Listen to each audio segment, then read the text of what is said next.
بسم الله الرحمن الرحيم الحمد لله وأشهد أن لا إله إلا الله وحده لا شريك له وأشهد أن محمدا عبده ورسوله صلوات الله وسلامه عليه.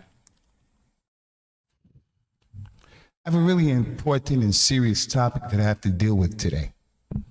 Very serious concerning our masjid and the dawah in this masjid.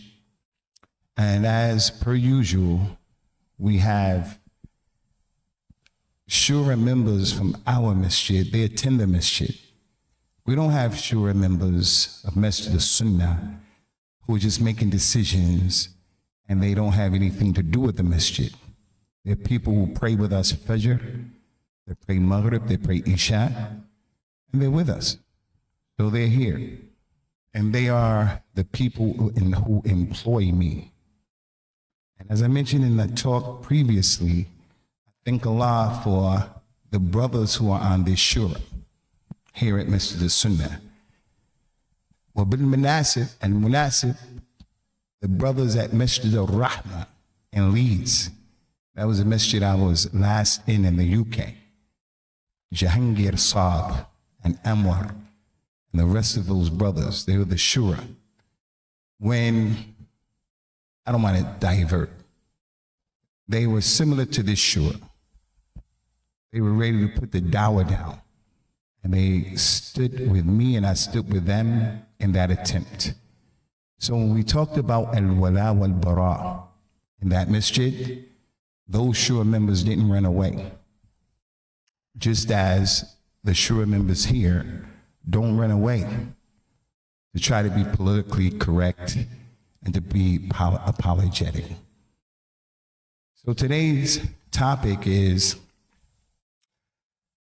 called Clarification, Undercover Mosque 2025. About 15 years ago in the UK government had a systematic attempt to try to make Muslims in the UK afraid of practicing normative Islam. If you are a Muslim who believes homosexuality is haram and it's against the fitrah and against our religion, in the UK 15 years ago, they put a lot of pressure on the Muslim community there. Unfortunately, a lot of the imams, in the UK, they ran for cover. They ran and they hid under wherever they hid under. And we have imams who do that here as well. Can you shake the hands with a woman? Oh, you can shake hands, and they do things like that. There are many examples of it, but the point is, you brothers don't have an idea of how tough it was in the UK 15, 20 years ago, because the government over there, along with their security apparatuses in many instances, and definitely the media, they put pressure on Muslims, and it was rough. I happened to be in the UK at that time, and I don't claim to be special. I'm not special, but I know one thing for sure, two things for certain. I didn't become a Muslim to apologize about my Islam.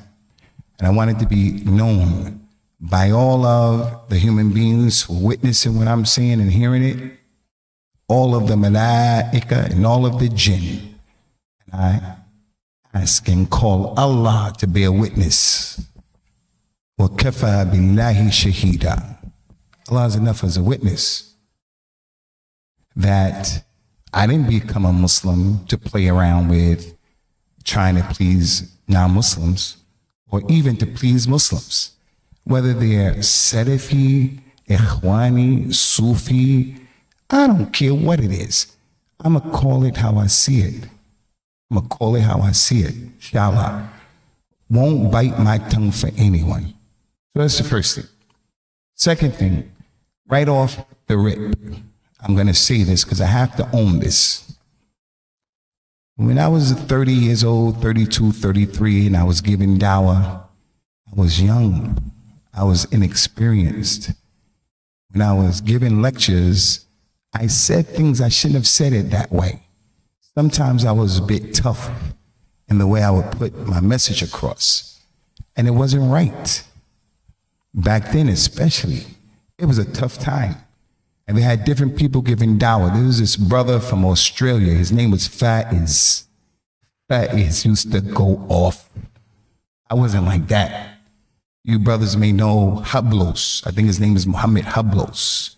You know how he's very animated. I'm not here to support Hablos' minhaj. I'm giving you an example. Hablos goes off. He's very animated. I don't know if you saw. There was a guy who was talking, a Muslim, he was giving a lecture, and he just started beating the table. I don't know if you saw it. He was beating the table real hard. I wasn't beating the table like that, but I was speaking tough sometimes because I was young and inexperienced. Farzan, Ramiz, Mustaqim, Umar, Nasir, Ali Baba, you young brothers will bear witness and testify that I always tell you, because you're young. You are me 30 years ago. I say, calm down, calm down. That's just the nature of being young. So I'm going to own that sometimes I was a bit shadid, unnecessarily. If I see a lecture from back then, sometimes it's cringe worthy. I cringe, I say, wow, I was really going off. And although I was passionate about what I was saying, and even till today, in the khutbah, our brother Dr. Abul Harith used to always come to me in this masjid and say, calm down, calm down. You're gonna blow a valve. You're gonna bust a valve. And I looked at him, I said, you know, you're right, doc. I have high blood pressure too. And I think I calmed down a lot. But there are things I'm still gonna go off about because I'm passionate about it. But I don't wanna be irresponsible. So listen, I'm going to own, I used to be shadid unnecessarily. You have to be more polished. And this is one of the reasons why I have respect for people like Umar Sulaiman, who did that thing where he was marching with the gays and all that stuff like that. And I spoke to him about that. Umar Sulaiman has the ability to articulate his points of view, and he's calm. He's very calm. But that's not me. I was born and raised in the projects. It's not an excuse. I'm from the ghetto. It's not an excuse, but it is like Malcolm X said. I'm only using this word because Malcolm X used this word. He said there are two types of Negroes, black people from slavery. The one who was the field Negro working out there under the sun and in the sun all day long. And then there was the house Negroes.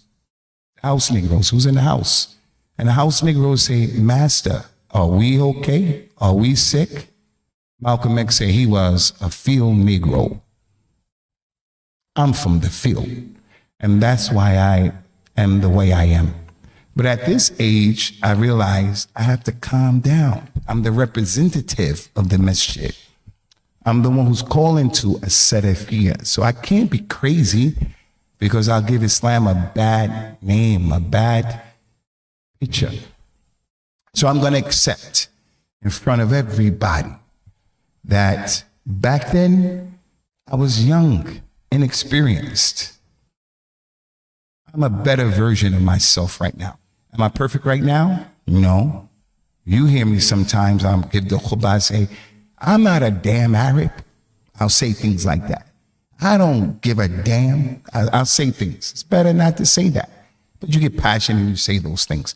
And to me, damn and hell are not curse words, but some people are offended by it. So I have to always use, not me, anyone who's giving dawah. We have young brothers getting on this minbar.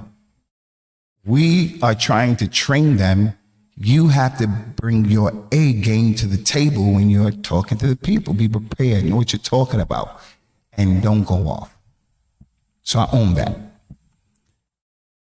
But today, there are some people who are spreading Islamophobia, and they're spreading lies to make it this thing of xenophobia.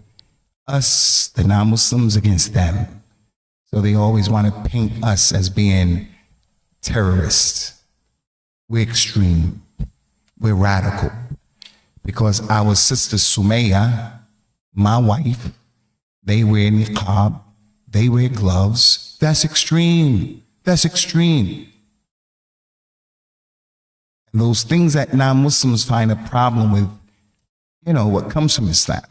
But the really crazy thing about it is, in terms of theology, if you read the Torah, they have things of their theology that are extreme about killing non-Jews, about dealing with Christianity. They have some really theologically. If you were to read those things, non-Christians don't even know it exists in their book. But that's the theology. But the media never picks up on that. They never embellish that. But when it comes to Al-Islam, when you talk about stoning to death, when you talk about things like that, they say, look at these Muslims. And in their religion, in their book, it's the same thing.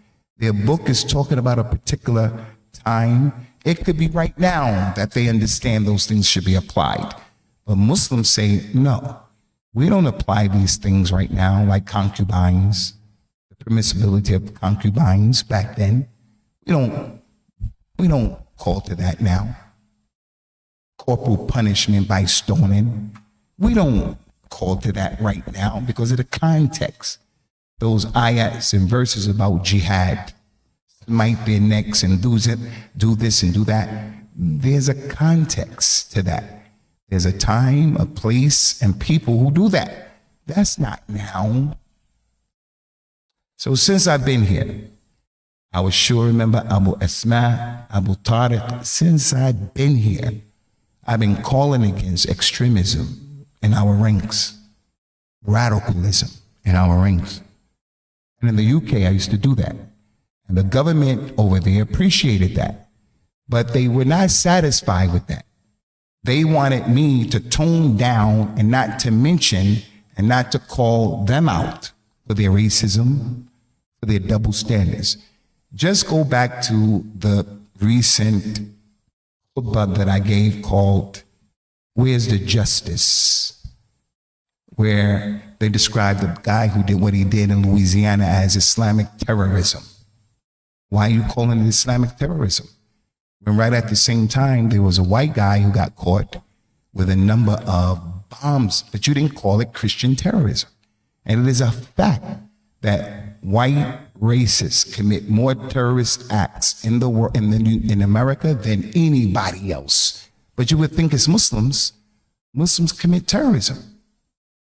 But white far-right racists, they do it more. And if you look at the definition of terrorism, America is a terrorist country. They support terrorists and terrorism. See, they don't like that. By the definition of terrorism, what you're doing around the globe is terrorism. What they're doing to the people in Gaza is terrorism. And in other parts of the world. But let me get to the point. Undercover Mosque was a program, I don't want to get too deep into that, but they took the statements, my statements, out of context. They brought Bilal Phillips on the program, took his words out of context. Khalid Yassin, many people were giving dawah in English because they wanted to give Islam a bad image. So they accused me of a few things over there. And I'm going to read and deal with and clarify some of those. What was the context? Because it was said, but it's a context. And I'm explaining to you what happened. Inshallah, I'm going to explain to you what happened.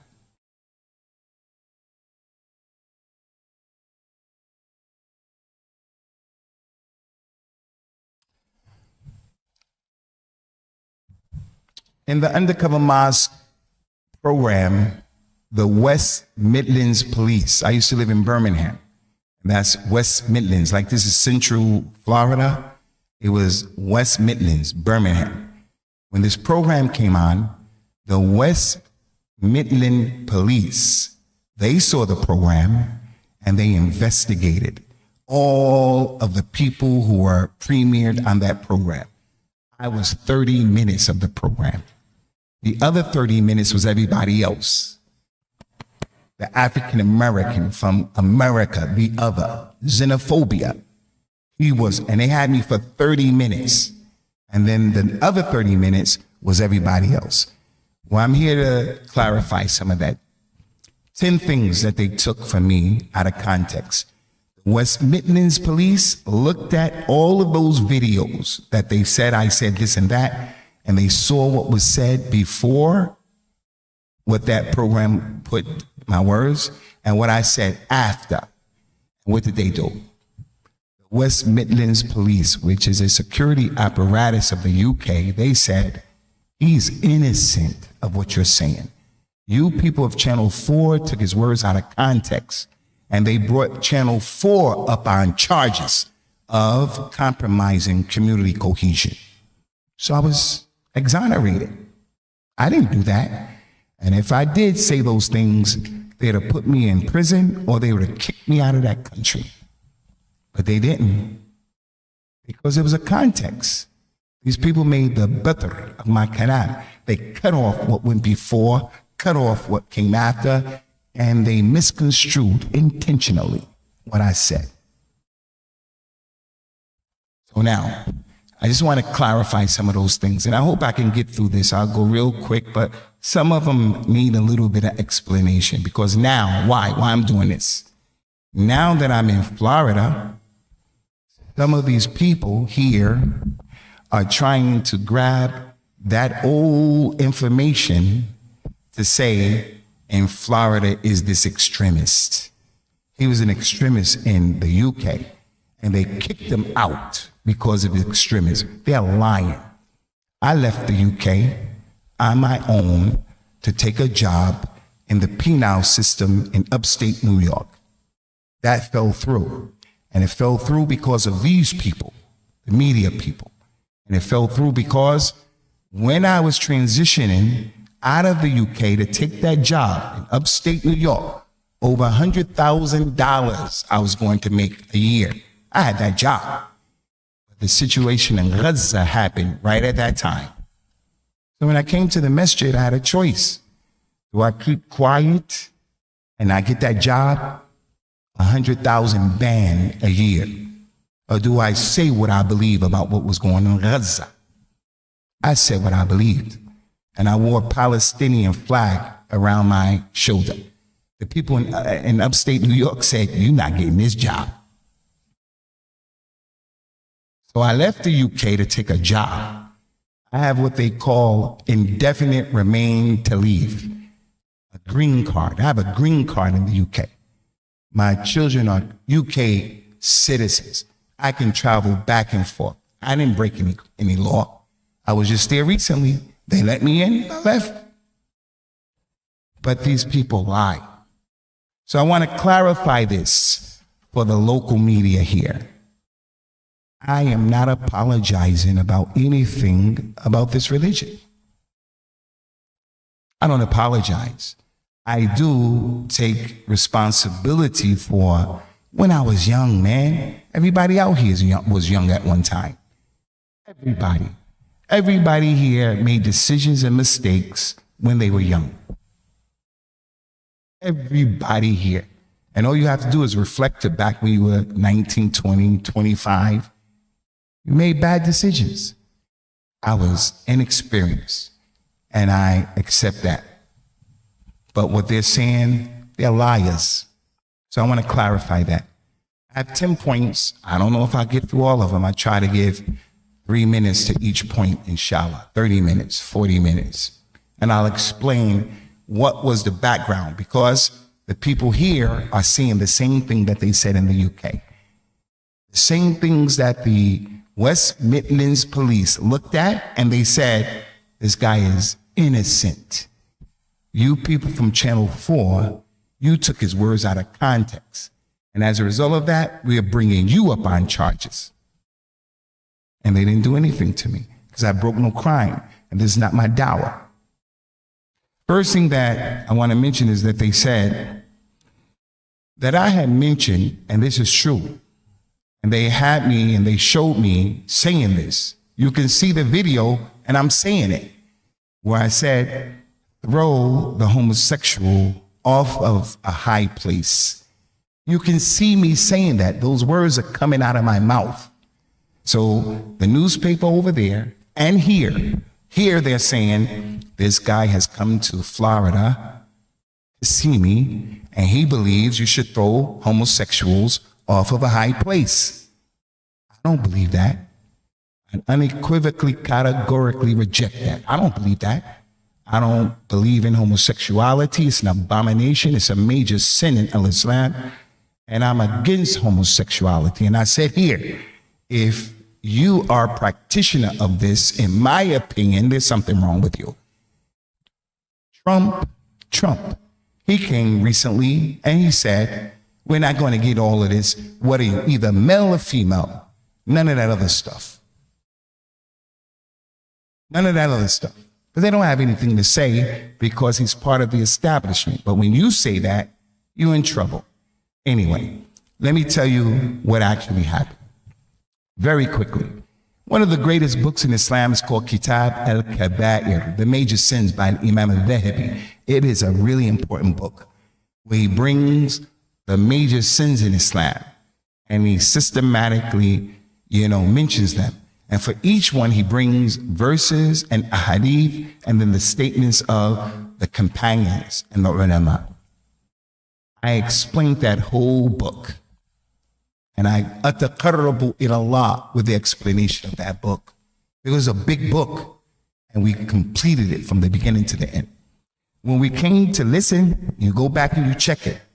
Major sin number 17. Number 17 is about homosexuality. Major sins in Islam, homosexuality. And Imam al-Dhahabi brought that. And Imam al-Dhahabi said in that book, اللواط أفحش من الزنا وأقبح. He said homosexuality is worse than zina, a man with a woman and a woman with a man. He said it's worse than that. And it's aqbah. What is aqbah? Qabah. What's the word that we're going to use for that? Ugly. It's worse. That's what al-Dhahabi said. But here's the point. They said that I said, throw the homosexual off of. What happened was, go back to number 17, the major sin. And Imam al-Dhahabi, after bringing the verses and then the hadith, he said, Abdullah ibn Abbas, and this is what I said to the audience. Read in the book, Abdullah ibn Abbas said, the punishment for the homosexual if he is caught in the Islamic State is that you should look for the highest place in that particular locale. You take that person to there and you throw him off of the high place. That's what I said. I said, Abdullah bin Abbas said, they cut off, Abdullah bin Abbas said, as if I was saying, take him and throw him off that place. I didn't say that. I was just explaining the book. They call that tadlis. Tadlis. You take a person's kalam and you make them say, and I've seen this with my own eyes that Muslims do this to each other in order to prove your madhab or your point or your dawah or your group. They take people's words out of, and the last people who should do this, people were Salafi because we should love the haqq. But Salafis, from the hardcore people, they would do that against you to win the argument. So that's the first point. I never said that. I read what the book said and I explained. Why did Abdullah ibn Abbas say that? Because Allah revealed the ayat when he sent Jibril to the people of Sodom and Gomorrah. Jibril put his wing under the earth, picked their earth up and brought it on them and crushed them. So Abdullah ibn Abbas said that because of his fiqh of the hadith. make them slam. I never said that. But the media, that's what they said. And this is what these people are saying. Where's the fairness? Where's the justice? Why you have to lie on people? So that's the clarification about that. I don't believe if you see a homosexual Muslim or non-Muslim that you should do that or you could do that. I was explaining the book. Second issue is, I said, and you could see me saying this, every non-Muslim is arrogant and a liar. You can see me saying that. Every non-Muslim is arrogant and a liar. I was giving a lecture, and in that lecture, I was explaining a theological point. And that theological point, it was about the fitrah, the natural disposition that Allah created everyone on. So the Prophet, when he was talking, sallallahu alaihi wasallam, about arrogance, kibr, he said, and I told the people, al-kibru batrul haq wa ghamtun nas. Arrogance, a person who's arrogant, is the one who rejects the truth and he looks down on people. Many of us, I was telling the people, you think arrogance is just being racist and looking down on people because you have more money than them. That's not only arrogance. Arrogance is as a Muslim, and you're Hanafi, Maliki, Salafi, whatever. Someone brings you the truth and you reject it, you are arrogant. And that's what I was explaining. So when a human being rejects La ilaha illallah, I'm gonna ask you, is La ilaha illallah the haqq? Is that the haqq? So if you reject that, you have some kibr in you. And that is even if you're the most humblest person in the world. You're humble. But when you reject that the ilah created you, then that's arrogance because you're rejecting the truth. As for liar, the non-Muslims are liars. Every non-Muslim, I explained theology. When you say there's no God at all, atheist. When you say Isa ibn Maryam is the son of Allah, Al-Uzair is the son of Allah. Allah loves Christians who are making shirk with Allah, Jews who are doing it. I say, you're lying. You're not telling the truth.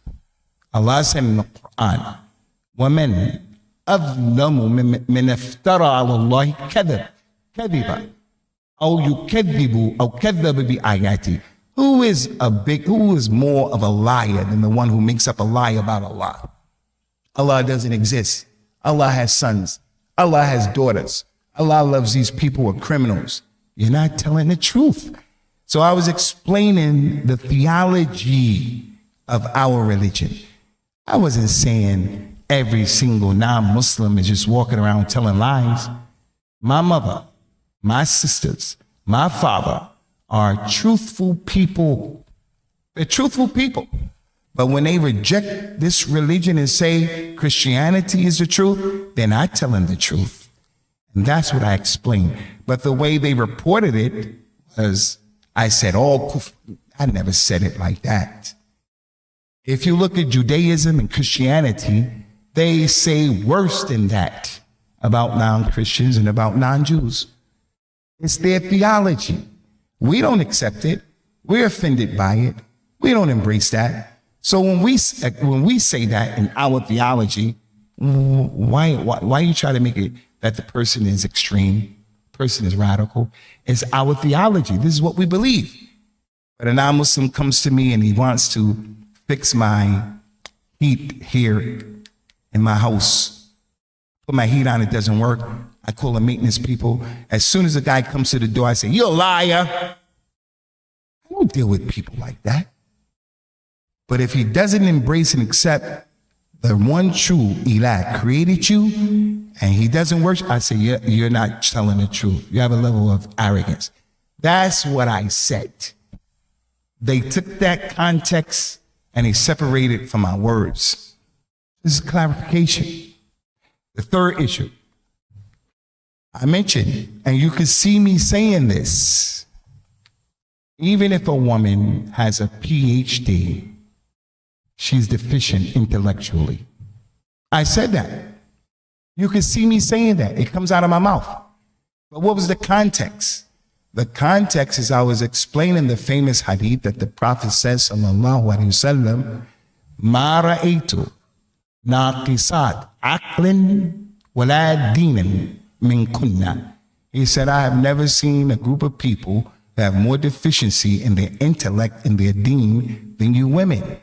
The woman said, why is that, Ya Rasulullah? He said, because you don't fast in your deen, you don't fast the whole month. Why doesn't she fast the whole month? A cycle. So there's deficiency. She doesn't fast the whole month. That's not putting her down. But she is not, for the most part, going to fast all of Ramadan. When Hajj comes and she has her cycle, she can't make tawaf. She can't make, so she's not doing everything that other people are doing. So there's naqs, deficiency in her deen and her intellect. What did he mean by that? One man's shahada in the court of law equals how many women? Two. Doesn't mean she's ignorant. Doesn't mean she's subhuman. Doesn't mean, but in Islam, as Allah said, "Laysa dhakaru kal untha." The man and the woman are not the same. If you have a son, you slaughter 2 rams or sheep for him. It is aqiqah. How many do you slaughter for the woman? Can a woman lead the men in salat? Is there ever a woman who's a Nabi or a Rasul? So there is deficiency in the aql.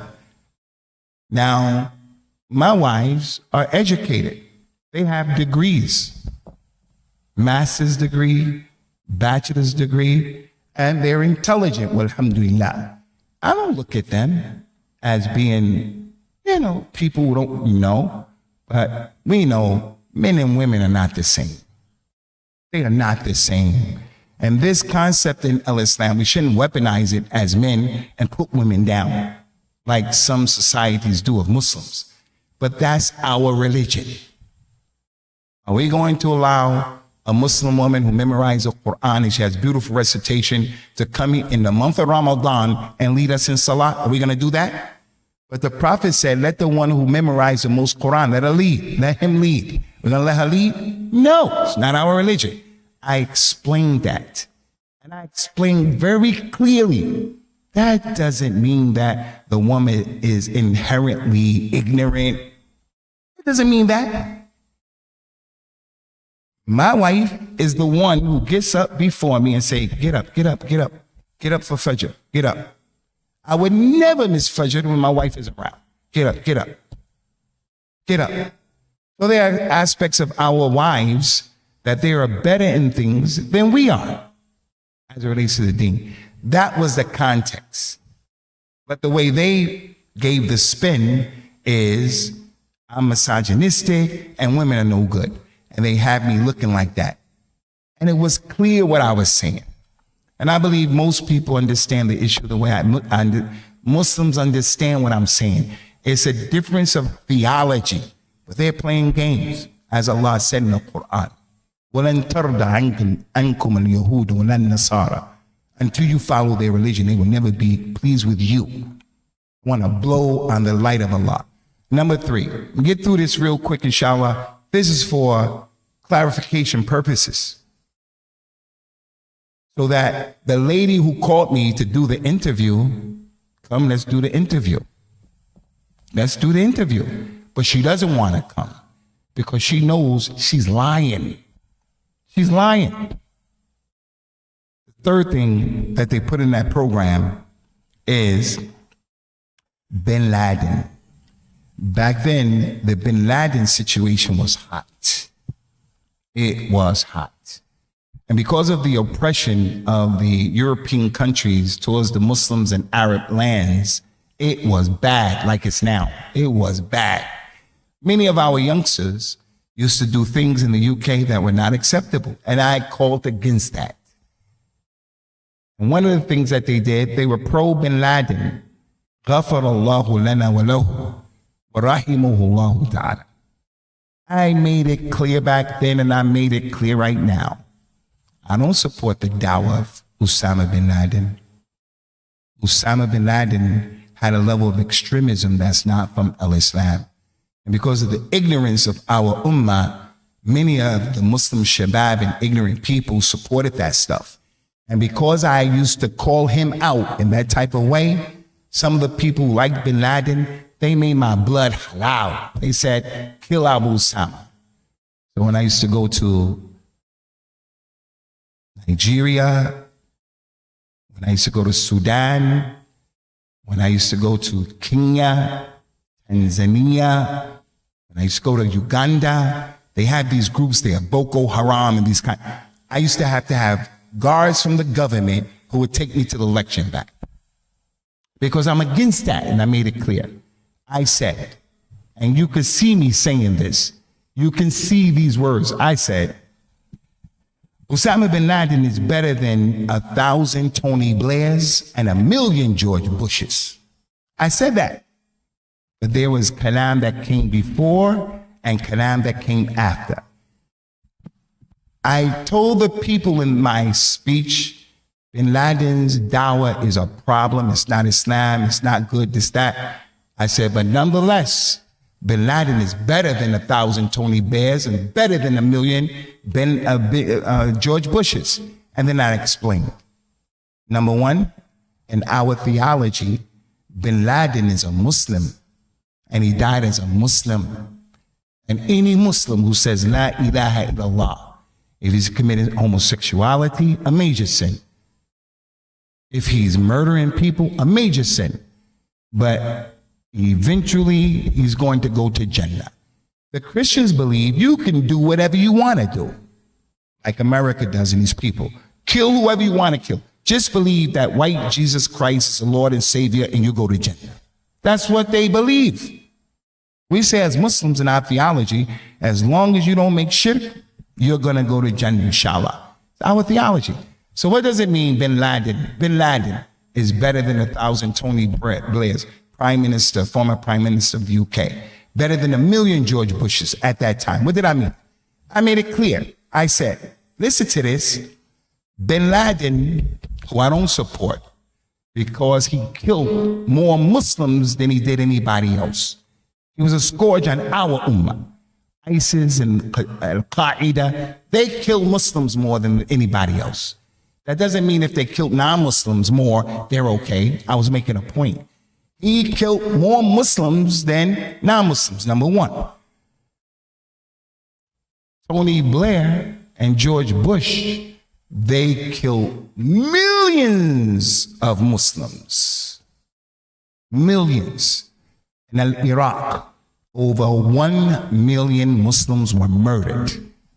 Osama bin Laden didn't do that.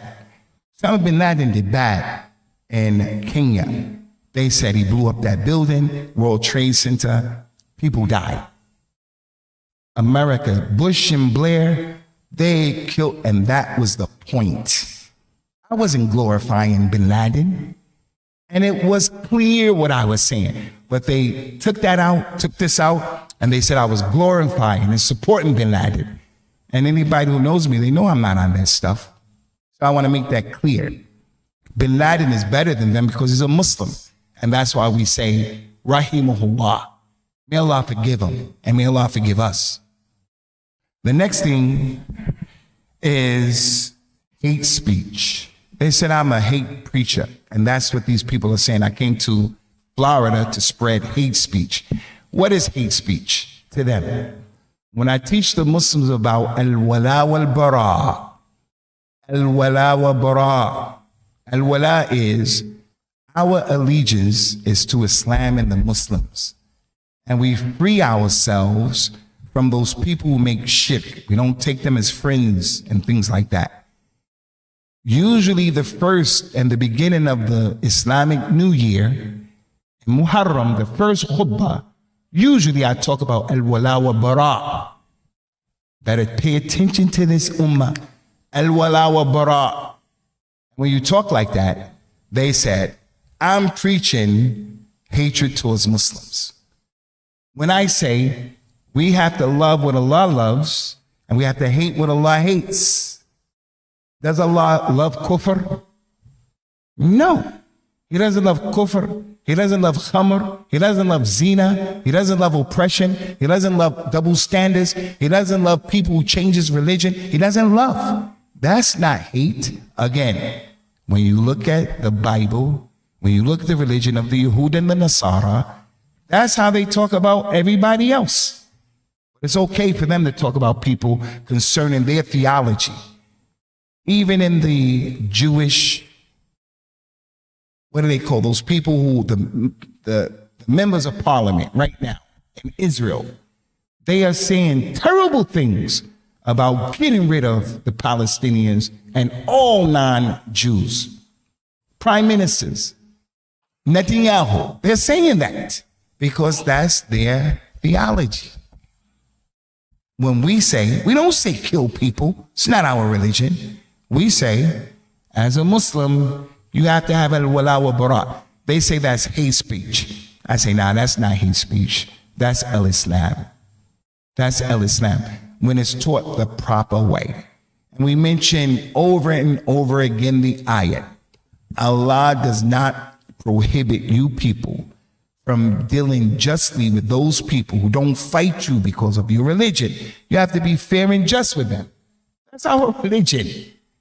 Going around hurting non-Muslims, robbing and stealing from non-Muslims, killing non-Muslims. I don't believe in that. I don't call to that. But wallahi billahi tallahi, I believe in all of al-wala wa bara. All of it. So if you want to accuse me of that, I say I stand guilty as charged. I believe in al-wala wa bara.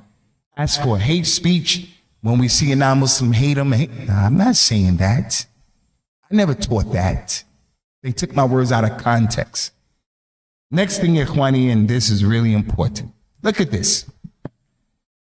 I gave a khutbah or a lesson there about freedom of speech because they were doing Draw Muhammad Day. Draw Muhammad Day. And they really made our youngsters there really upset. Our youngsters are emotional. They don't have knowledge. They started drawing Rasulullah sallallahu alaihi wasallam. They had a turban of a man. He looked crazed. He had a bomb in his turban. And they said Muhammad. They had another picture of Rasulullah, according to them, chasing after a little baby girl. The girl was running and his eyes was wide and he was trying to go and chase the woman. You know what they mean by that, right? That Rasulullah is into, molesting children because he married Aisha at a young age. But in the Bible, in the Torah, they have the same thing. They have the same thing. And when Rasulullah married Aisha, he married her and waited until she got older. Now you have some Muslims who give dawah. They come and they apologize and they skate and they acquiesce. I'm not going to do that. I have Maymuna, my baby girl, my baby. Isa ibn Maryam came, wants to marry my daughter, Maymuna. I say, ala ras wal ayn. Ahlan, ahlan, hani'an bika. I'm muftakhir, proud of that. You don't have to be like that. But I can imagine anybody here saying to Isa ibn Maryam, Jesus, I'm not going to marry you to my daughter. Because that's how we look at the prophets and the messengers. So Rasulullah marrying her, he was the ansab. He was the afdal, the best person for the job. And it's not what they think. But in the Bible and the Torah, the Torah, the Yahud, they have a lot of that stuff. But only Rasulullah is depicted as the monster. Anyway, I was offended and I was trying to calm the youngsters down in the UK. And after talking to the youngsters, I said to the government and to the media, you people are part of the problem with your double standards of how you report this. It's because of you that our youngsters want to go and burn things down because they're offended that Draw Muhammad Day was a problem. In France, some French guy was in a car. He ran people over in the park. Is that okay? That's not okay. But he was angry. He was emotional. We don't endorse that. We don't condone that. That's wrong. What you're doing is wrong. Those people you killed were innocent, and that's not the way to solve this problem. They went to the Turkish embassy and killed some people in the Turkish embassy. They killed some Red Cross people who were innocent. I was against that. But I addressed the media and I said, this is what I said. I said, for the sake of argument and hypothetically speaking, they cut that off. If I were to say non-Muslims are perverted, they're dirty, they're filthy, and they are dogs who should be murdered, all of them, would I be enjoying and exercising my freedom of speech? Everybody in the Masjid said no. They cut off what I said. And they only brought in these articles that I said, non-Muslims are perverted, dirty, filthy dogs who should be murdered. And that's what they have me saying. I didn't say, I said hypothetically speaking, that wouldn't be freedom of speech. That is hatred and it's un-Islamic and it's hypothetical. Just as that's not acceptable, it's not freedom of speech for you to talk about Prophet Muhammad like that. You're offending a whole nation of people, so you shouldn't do it. And if you want peace and community cohesion, don't do that. And that's what they did. I never said that. And I don't believe that. I have a mother. She's not dirty. She's not perverted. She's not a dog. She doesn't deserve to be worshipped, deserve to be murdered. I even used to tell those young, radical, extreme Muslims, what do you mean you're going to blow up a bus or a plane? Because there was a young brother, he got on the plane and he had a bomb in his shoe. They call him the shoe bomber. And he came from a masjid where I was the imam in Brixton. Another one from Nigeria, he was rich, this boy from Nigeria. The word how much was not in his father's vocabulary. This boy had cheddar. He was studying in the UK and he lived in one of the most expensive areas of the UK in a flat that his father owned. He doesn't have to tell his moms, I want this car, and they say how much. They have the money. And I know the family. But he became radicalized. He was radical. And he threw all of that away because he put a bomb in his underwear and got on an airplane. What's the point? I used to say to those young brothers, if you blow up that plane, if you blow up that bus, if you blow up that church, if you blow up that post office, my mother may be in here. My sisters, my relatives, they don't have anything to do with Palestine and what's going on in Palestine. By which right are you killing them? They're innocent. I made inkar. I was against the radical extreme Muslims who thought this was Islam. And they're going to come and say that this is what I believe. I don't believe that. But they still write that here in America. This is what he said in the UK. That's not what I said. You're lying. And when I say that non-Muslims are liars because they reject Allah, you're proving my point that you're a liar. You're lying. You do not, as a suhfi, what's that? As a journalist, you're not doing due diligence and finding out the reality. You're just regurgitating what you read because you have an agenda. You are a kadhaba and a kadhab. And I'm still going to ask Allah to guide you. As he guided many other non-Muslims when they saw the reality. So that's clarification. I never said it. I don't believe in that. Next thing, and I'll get through this very quickly, inshallah. Listen to this. Green Lane Masjid has a lot of khair that they're doing. They're one of the big masjids in the UK. And they are Salafi. Are they perfect? No, they're not perfect. One of the issues with Green Lane that's kind of like an issue is sometimes Green Lane wants to be politically correct. So when the Queen of England died, the Queen died, some of those masjids in the UK, they were singing songs like Long Live the King. The Muslim kids in the madrasa would say, Long live the King. They would put out press releases saying, we're so sorry at the death of the Queen. We're really sad and our hearts ache and stuff like that. You don't have to do that. You don't have to do that. Why are you doing that? To make yourself, to make the people feel comfortable? You don't have to do that. So Green Lane Masjid, they do a lot for the community. They give dawah to the Sunnah, and they have a lot of initiatives that they are doing, taking knives off the street, dealing with all kinds of positive things. They're not perfect. But anyway, these type of reports, because I was with Green Lane and the other imams of Green Lane, the papers, the newspapers, the media, took everybody's words out of context, the media, and then they gave it to the government and said, you about to give these people 2.2 million pounds as a grant. Look what they're saying. And they put it to the government like this. The government took that money away. They said, I got kicked out of the UK as a result of this. I left the UK to take a job in upstate New York, making over 100,000 band a year. That's why I left. I left the UK to be closer to my mom Dukes in her winding down days of her life, inshallah. Allah guide her to al-Islam.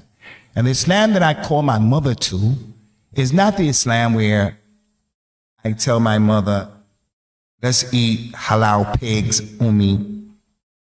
I don't tell that to my mother.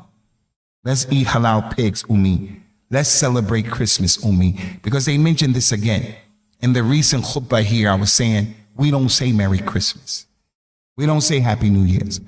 These Western holidays are steeped in paganism. They said that I said, all Christians are pagans. I didn't say that. I said Christianity has paganism in it. Instead of you getting mad and upset, just come and show us what the Christmas tree has to do with Jesus's birth. What does the bunny rabbit, Peter Cottontail, have to do with Jesus' death? What does boiled eggs that are colored have to do with his death and his rising? What does Rudolph the Reindeer and the That's what I said. That's what I said. So in regards to this issue, I left the UK and I have a green card.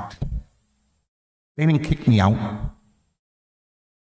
And when I came to America, the American people never ever stopped me at the border, ever. This government never said, you're extreme, because they know you. The UK, on the other hand, the UK is real rough with the terrorism laws. They can stop anybody here. If your name is Osama, you'll get stopped, especially back then. If you're from Iraq, you'll get stopped. If you have a beard, you'll get stopped. You and your wife come, she has hijab, you got a thobe, you'll get stopped. So I used to travel, and I would travel with like regular pants, without isbal. I would put on a shirt, a jumper, a sweater, but I can't escape Abu Osama. And they pull me to the side. And when they pull me to the side, I give them a piece of my mind. You know who I am. You know, what are you stopping me for? And they could keep you for 6 hours by law. And they can take your telephone and go through your telephone. So I would never take pictures of my wives. I would never take pictures of my daughters without hijab. I would not keep those pictures because they're going to see your wife's maharam. And Muslims are still suffering from that in the UK right now. But in America, they never stopped me, ever, except this last time I came back from Umrah. They stopped me because in my bag, I have some food. I have fish and stuff like that from my trip when I was coming back. And the guy asked me, you have anything in your bag? The way he asked me, I knew. I said, yeah, I got food, man. And he took me over there and he took it out and they let me go. And I said, no, I don't have food. Like any other traveler. You ever watch that program like Enter into Australia? You ever watch that program? If you have food, brother, just declare the food. If you have more than 10 grand, just declare it. So I told them that's what they stopped me for. They knew I had food because when I put my bag in England and London through the conveyor belt, they see that there's food. So the people know the manifest, who's on the plane. They know who you are before you arrive. So they want to see, you have anything to declare? I say, yes. They said, what? I said, I got some grub in my bag. They looked at the grub and let me go.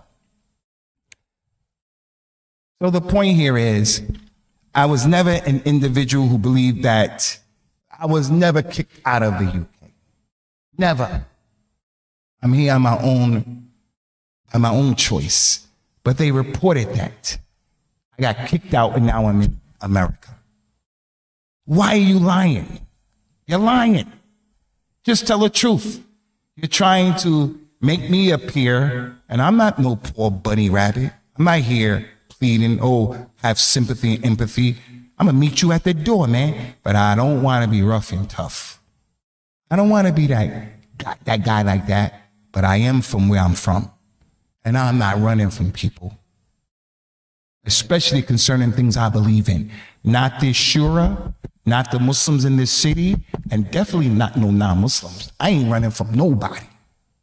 Not because I'm a bad guy, gangster guy, nope. But that's how I'm built. That's the cloth I'm cut from. That's the mud that I come from. After Allah saved me from that jahiliyyah, you think I'm running from your monk? You think I'm running from you? I'm trying to get you to be okay with me. I'm going to calm down because they're going to take that part right there and say, you see? You see? Abu Asma, just do this. Just do this to me, okay? Just do this. Astaghfirullah wa atubu ilayk. I'm almost done here, honey. I gave a talk about the Yahud in the Quran. Did Allah mention the Yahud in the Quran? Did Allah tell us about the Yahud in the Quran? It's theology. The Yahud that believed in Musa and Harun, I love them and they're my brothers. And I want to be with them in Jannah. The ones who believed in Musa and Harun. As for those other Yahud, the ones who killed Isa ibn Maryam, the ones who killed Yahya, they said they killed Isa ibn Maryam. The ones who killed Yahya and chopped his head off, John the Baptist. Those Yahud of Surah Al-Baqarah, what kind of cow? What color of the cow? Those who gave Musa a hard time, I'm free from them.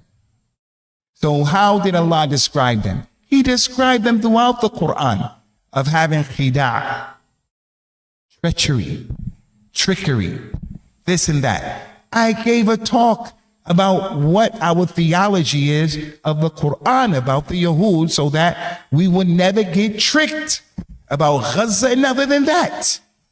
But if I were to meet a Jewish person, I'm not going to be against him. I'm against the Zionists and Zionism right off the bat. But a Yahudi, I'm not against you because you're a Jew. I'm not against you like that. So I gave some talk like that. Do you know the scholar every day in Islam, a Muslim makes 5 prayers a day and he asks Allah to guide him to the Sirat al-Mustaqim, not the way of the Yahud who had knowledge and they didn't practice that knowledge. So you're going to say, all Muslims are anti-Semitic. First of all, we're not anti-Semitic. We don't buy into that. Arabs who are Muslims are Semitic. Stop playing that game. But in terms of theology, so they try to make me based upon those classes. Shaykh al-Islam ibn Taymiyyah, he wrote a treatise about the similarities between the Yahud and the Shiite. Because Shiaism of Iran and Iraq, that stuff comes from from the Yahud. He wrote a treatise about the similarities between the Yahud and the Shaitan. That is theology. And what the Jews think about the Gentiles, non-Jews, is worse than that. Worse than that. These Christian preachers, when they talk about Islam and Muslims and Rasul, it's worse than that. But when we say something, something to be afraid of, there's a double standard. And that's why I have respect to a certain degree for people like that sister, not that Islamic sister, the African-American sister, Candace Owens. because she tries to be academic and she tries to be fair. And she calls them out on that stuff. May Allah guide that sister, that girl that been to Al-Islam. She tries to be. I don't like the people who play games, political games, political expediency to make people go astray and get bad opinions out about people. So to make it very clear, that's what the class was about. Why are you making me the bad guy? What about what the Yahud say about Muslims, Christians say about Muslims? What about what the Jews say about Christians? There's a Christian country. There's a Christian, and when I say Christian country, it's not a Christian country. Trump is the president of this country. He's a Christian. Does he represent Isa ibn Maryam, Jesus Christ? Come on, man. You people claim Christianity, but you're not practicing anything. You're not practicing what Jesus brought. Give me a break from that. I only have 2 more and I'm done, inshallah, this clarification. And I think I mentioned this already. During the Christmas time, I broke down and I said that Christmas is paganism. I didn't say my mother, who's a Christian, is a pagan. That's an offensive word. To call non-Muslims, you infidel, you pagan. We don't use language like that. But that religion is paganism. So I said that on Christmas around that time. I stand on that. It's paganism. It's idols and paganism. What, I'm going to apologize to you about your religion that you people are not practicing? But the way they put it, I just say they're all pagans. I didn't say you're pagans. I said Christianity is paganism. Someone may say that's semantics. If their religion is paganism, they're pagans. You say what you want to say. What I said was Christianity, paganism. And that's what I mean. And I believe that. And I stand on that. Last thing that I want to mention, guys, is they mentioned that I support slavery and concubines. Just the other day, we did the Nawaqid of Al-Islam. Anyone who hates something that Rasulullah brought, sallallahu alaihi wasallam, goes outside of the fold of Islam. I gave an example of that. African Americans hating slavery. Does that mean I want slavery? No. The issue of slavery is in the Quran, it's in the Bible, it's in the Torah. Slavery they had back then. So as an African American, we're sensitive to what happened, Kunta Kinte roots, and we say, I don't like that. Say, hey, you're not a real Muslim. Because you can free a slave if you broke your fast in Ramadan and you didn't have the right to do so. You fast 2 months consecutively. If you can't free a slave, if you can't feed 60 people, that's in the Quran. Is there a slave today you can free? No. It's theology, man. I support concubines.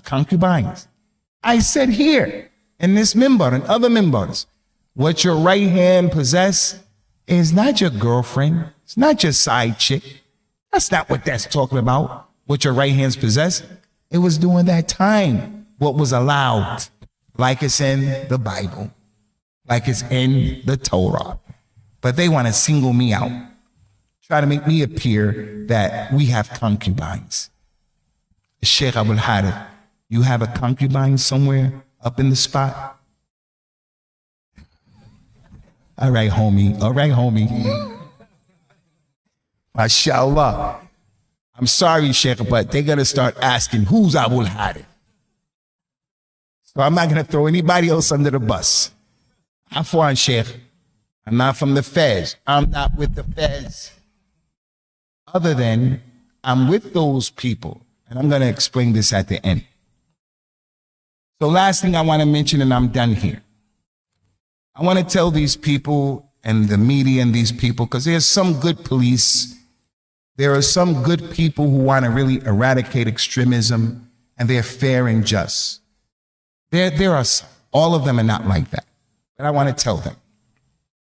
My oldest son, his name is Usama. You got to go back and read about Usama ibn Zayd. Usama in the Arabic language means like a lion. He's my eldest son. I called him Usama for a reason. A lion. And my youngest son, as you all know, his name is the Black Panther. And my Black Panther, he drank his mother's milk growing up. Pure milk, because she only eats, she don't eat sugar, she don't eat all that stuff. Organic, healthy. I'm not like that. So he grew up on that pure milk. He drinks Zamzam every day, and he eats ajwa dates every day. And he drinks vibranium as well, vibranium every day. The Dhahabi clan is not the type of people going to run from you people. I say to you, be truthful. We're not running from you. What you see is what you get. I'm not a hypocrite. Am I a perfect specimen? No, I'm not perfect. I make mistakes like everybody else. But what I am not is I'm not scared of you. Do I want to go to Guantanamo Bay? No, I don't want to go to Guantanamo Bay, man.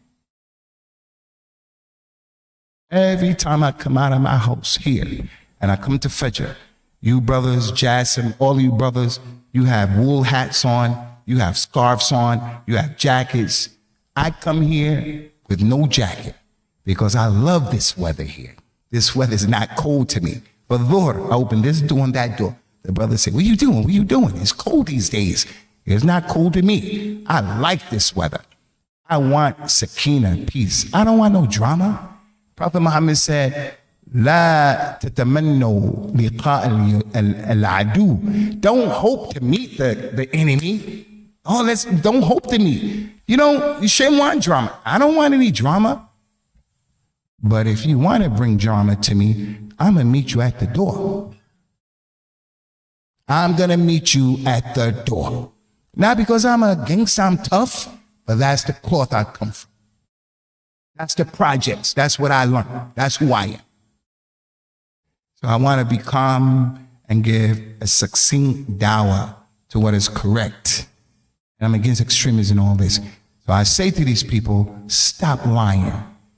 There is a day, a final day, where we're all going to stand before the Lord of the worlds, and I'm going to be your khasm. I'm going to be your opponent. I'm going to be your opponent. And on that day, inshallah, Allah won't oppress anybody. So I say to our Shura members, I'm going to do my best, inshallah. I'm going to do my best. Abu Asma, Abu Tariq, I'm going to do my best to be responsible and calm. And if I get excited sometimes, I'm the type of person who will come back and say, hey, I shouldn't have said that. I shouldn't have said that.